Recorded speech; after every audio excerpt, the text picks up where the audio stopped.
Hello everyone, this is Nilufi Neha Khan and welcome to our YouTube channel Shikshalay. तो आज हम बात करेंगे एबीएस वैकेंसीज के बारे में। जैसा कि आप लोगों ने थंबनेल देख के समझ ही गए होंगे कि आज की वीडियो में हम कंप्लीट डिटेल के बारे में बात करेंगे। और मोस्टली जो एक कमेंट या कह लीजिए जो एक तरीके का डाउट मुझे देखने को मिल रहा है कि ये जो वैकेंसीज हैं ये स्पैम होती हैं, ये क्या है, रियलिटी क्या है, सारी चीज़ों के बारे में डिटेल में बात करेंगे और कोशिश करेंगे कि आपके सारे डाउट क्लियर कर सके। देखिए, सबसे पहले तो मैं आपको कंप्लीट डिटेल दे देती हूँ ताकि आपके डाउट्स क्लियर हो जाए। यहाँ पर आपकी टीजीटी, पीजीटी और पीआरटी तीनों ही लेवल की वैकेंसीज देखने को मिलती हैं, जिसमें कि आपका यहाँ पर अगर बात करें जो आपकी ये आर्मी वेलफेयर सोसाइटी की तरफ से हाँ वैकेंसीज निकाली जाती हैं, ठीक है।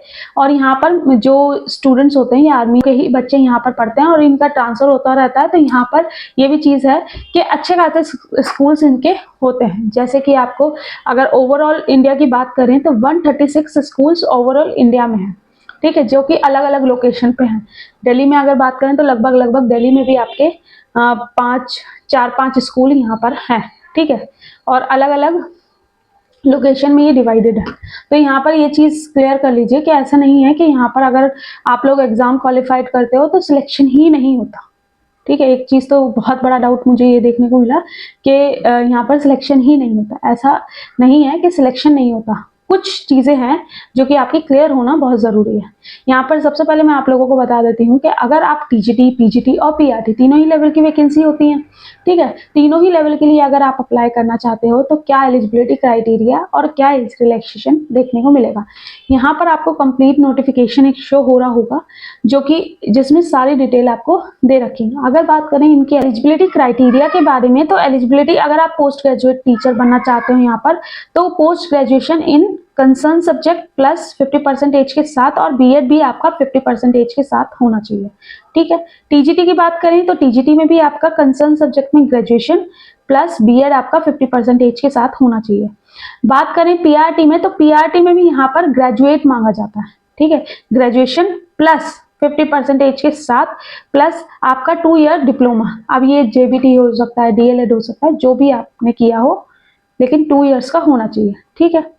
बात करें इनकी एज क्राइटेरिया के बारे में तो एज क्राइटेरिया अच्छा खासा देखने को मिलता है, तो आप लोग इजीली अप्लाई कर सकते हैं, ठीक है। 2-3 चीजें मैं आप लोगों को इंपॉर्टेंट बता देती हूँ, जैसे कि आप अप्लाई कब से कब तक कर सकते हैं। तो अप्लाई करने का जो टाइम पीरियड है वो आपका परसों से शुरू हो चुका है, यानी कि 10 सितंबर से 25 अक्टूबर तक आप अप्लाई कर सकते हो। और जो आपका एग्जाम होगा वो एग्जाम फिक्स हो चुका है, 23 नवंबर, 24 नवंबर और 25 नवंबर को आपका एग्जाम होगा।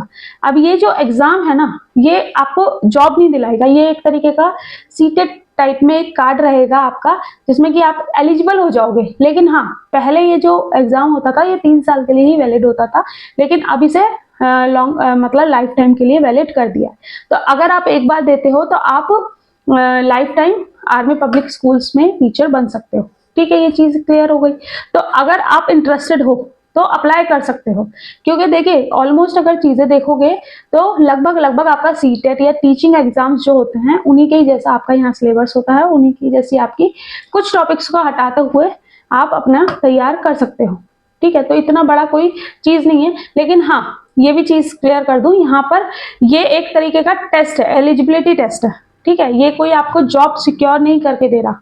जो बच्चों को डाउट था ना कि इसके होने के बाद क्या आपकी जॉब लग ही जाएगी, नहीं, ऐसा नहीं है। इसके बाद आपकी जो जॉब है वो निकलती है, एक रेगुलर बेसिस पे, एक आपकी कॉन्ट्रेक्चुअल बेसिस पे और एक आपकी एडहॉक, ठीक है। अब रेगुलर बेसिस जो होती है वो परमानेंट पोस्ट होंगी, ठीक है।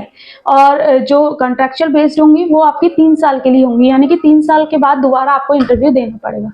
इसके बाद बात करें एडहॉक बेस पे तो वो आपकी 11 महीने की जॉब होती है, ठीक है। ये चीज क्लियर हो गई। बात करें कि अगर आपको लगता है इस टाइम पे इस टाइम को यूटिलाइज करते हुए, और देखिए पढ़ा हुआ कुछ भी वेस्ट नहीं होता, अगर अपने टाइम को यूटिलाइज करना चाहते हो और दे सकते हो एग्जाम, कोई इशू नहीं है। तो मेरे हिसाब से अगर क्योंकि लाइफ टाइम वैलिड है, ठीक है। और दिल्ली में भी स्कूल्स हैं, ऑल ओवर इंडिया में आपको काफी सारे स्कूल्स देखने को मिलते हैं, ठीक। अगर चाहते हो तो दे सकते हो, बाकी आप पे खुद डिपेंड करता है कि आप कितना सेटिस्फाइड हो चीजों से, ठीक है। बाकी मैंने आप लोगों को सारी चीज बताई दी। अब यहाँ पर अगर बात करें आपकी अब यहाँ पर कुछ इंपॉर्टेंट डेट्स के बारे में बात करें तो जैसे कि मैंने आपको बता दिया, रजिस्ट्रेशन आपके 10 सितंबर से लेकर 25 अक्टूबर तक रहेंगे, ठीक है। और जो आपके एडमिट कार्ड हैं वो 12 नवंबर को आ जाएंगे। एग्जाम डेट आपकी 23, 24 और 25 नवंबर रहेगी, ठीक है। और अगर बात करें जो आपका स्कोर कार्ड है वो आपका 10 दिसंबर तक आ जाएगा, ठीक है। इस टाइम में अगर आपके कोई सी की तैयारी नहीं कर रहे हो और सिलेबस सारी चीजें मैच करती हैं तो अच्छे से पढ़ सके एग्जाम दे सकते हो, क्योंकि पढ़ा हुआ कुछ भी वेस्ट नहीं जाता, आपको कहीं ना कहीं वो यूटिलाइज कर ही देता है चीज, ठीक है। बाकी 2-3 चीजें और बता देती हूँ। जैसे कि मैंने आपको बताया कि इनके ऑल ओवर इंडिया में स्कूल्स हैं, ये अलग अलग क्लस्टर्स में बटे हुए हैं। तो टोटल जो आपके हैं वो 35 क्लस्टर्स हैं, जिसमें कि 139 स्कूल्स हैं इनके ओवरऑल इंडिया में। तो देख सकते हो अगर सुटेबल लगती हैं चीज़ें की। और बात करें कैसे अप्लाई करेंगे, क्या डॉक्यूमेंट्स लगेंगे, तो यहाँ पर इनकी जो ऑफिशियल वेबसाइट है www.awesindia.com, ठीक है। ये इनकी ऑफिशियल वेबसाइट है।